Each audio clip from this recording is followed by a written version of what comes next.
Hi friends, and welcome back to Decorate Your Life.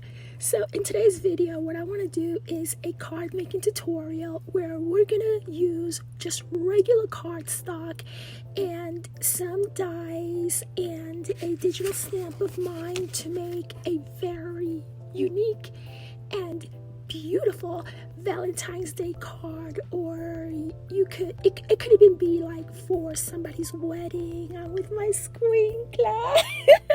She's the boss.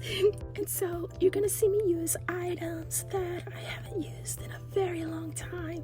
And yeah, I've put the card together in my head, so I know exactly what I want to do.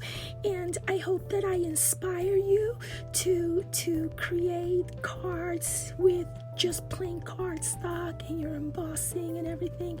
And yeah, if you just happen to land on this video of mine and you love paper crafting, I encourage you to subscribe and share my videos with your friends.